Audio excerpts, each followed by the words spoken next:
হলো এই ফরজ নামাজের পরে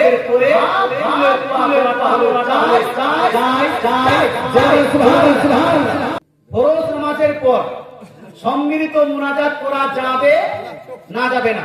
নাসিরউদ্দিন আলবানী নিজের বইতে কি লিখেছে দেখেন। এখানে রাসূলুল্লাহ যে হাদিসগুলো যে দোয়াগুলো আছে সেই দোয়াগুলো পড়ার পরে যে সেগুলো পড়ার পর একসাথে হাত তুলে দোয়া করলেও কোনো দোষ হবে না বলে উলামায়ে কেরামের একদল অভিমত প্রকাশ করেছেন। কথা বলতে গেল মানে সেই তো আল্লাহু আনতাসালাম লা ইলাহা ইল্লাল্লাহ এই দোয়াগুলো পড়ার পরে একসঙ্গে হাত তুলে দোয়া করার পক্ষে আহলে হাদিসের আলিমগণ একদল পক্ষে দলিল দিয়েছেন বা পক্ষে ফতোয়া দিয়েছেন। এবার নাসিরউদ্দিন আলবানীর কাছে কি বলছে দেখেন। সুতরাং জরুরি না ভেবে ফরজ নামাজের জামাতের পর একসাথে দোয়া করা যেতে পারে। জোরে বলেন সুবহানাল্লাহ। পরিষ্কার লিখেছেন দেখেন। বইটার নাম কি?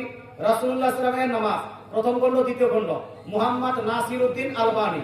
বইটা ছাপানো হয়েছে কোথা থেকে?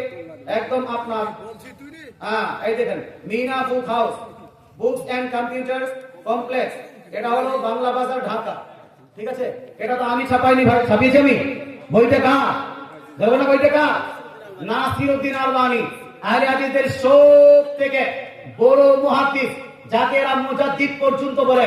এই বলছে ফরজ নামাজের পরে আপনার হাত তুলে সম্মিলিত মুনাজাত করা যেতে পারে। আমি আপনাকে প্রশ্ন করতে চাই, বিদআত করা যেতে পারে কি পারে না? এবারে বলুন। আহলে হাদিসদের কাছে বিদআতের কোনো প্রকার ভেদ নাই। মতলব এই ক্ষেত্রে রাসূলুল্লাহ বলেছেন কুল্লু বিদআতিন দালালা ওয়া কুল্লু দালালাতিন ফিন্নার। প্রত্যেকটা আপনার অবিশুদ্ধ বিদআত হলো গুমরাহি, আর প্রত্যেকটা গুমরাহি আপনাকে নিয়ে যাবে কোথায়? জাহান্নামে। ওই গুমরাহির কাজ করা যেতে পারে? একটু হ্যাঁ বলুন। বিদআত করা যেতে পারে? বিদআত করা যেতে পারে না। যদি বিদআত করা না যেতে পারে, নাসিরউদ্দিন আলবানী বলছেন ফরজ নামাজের পরে সম্মিলিত মুনাজাত করা যেতে পারে। তাহলে এই বিদআত বললো, ভালো বলবো, এই বিদআত বললো, বিদআত বললো না। এটা জায়েজ বললো কি বললো না? হ্যাঁ, পক্ষে অনেকগুলো উলামায়ে কেরাম ফতোয়া দিয়েছেন।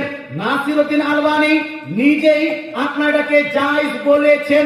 সুতরাং আপনাকে বলতে চাই, আমাদের হানাফি ঘরের মসজিদে, হানাফিদের মসজিদে ধোঁকা না দিয়ে, হানাফিদের মসজিদে দোয়াটাকে বন্ধ না করে, যে সমস্ত আহলে হাদিসের মসজিদে দোয়া বন্ধ হয়ে গেছে সেখানে নাসিরউদ্দিন আলবানীর কিতাব দিয়ে চালু করা উচিত কিনা? এই উচিত কিনা? এদের বড় বড় মুহাদ্দিস যখন বলেছে দোয়া করা যাবে, জায়েজ আছে, মুস্তাহাব আছে। মুস্তাহাব করলে নেকি হয় না গুনাহ? এজন্য মুস্তাহাব করলে নেকি হয় না গুনাহ? তাহলে যেখানে আহলে হাদিসের আপনার দোয়া বন্ধ হয়ে গেছে সেখানে চালু করা উচিত এই দোয়া থেকে। তারপর যদি বলেন না আমরা ফরজ নামাজের পরে দোয়াটাকে বিদআত মনে করি, সম্মিলিত মুনাজাতকে বিদআত মনে করি, তাহলে সবথেকে বড় বিদআতি নাসিরউদ্দিন আলবানী হবে না? হবে না? সব থেকে বড় বিদআতি এই নাসিরউদ্দিন আলবানী হবে। সব থেকে বড় জাহান্নামী নাসিরউদ্দিন আলবানী হবে না? হবে না? তো নিজের মৌলবীকে আগে বিদআতি বলো, নিজের মৌলবীকে আগে জাহান্নামী বলো। এই নাসিরউদ্দিন আলবানী জাহান্নামী বিদআতির কিতাবগুলো পড়া বন্ধ করো, তারপরে সুন্নিদের হানাফিদের মসজিদে দোয়া বন্ধ করতে এসো। কথা বোঝা গেল? মুসলমান খবরদার। আমি এই যে আপনার আহলে হাদিসদের আরো আছে কিতাব, আরো অনেকগুলো কিতাব আছে, আমি অনেকগুলো কিতাব প্রমাণ করতে পারি, কিন্তু সময় বেশি নেই। মুসলমান সময় শেষ হয়ে গেছে।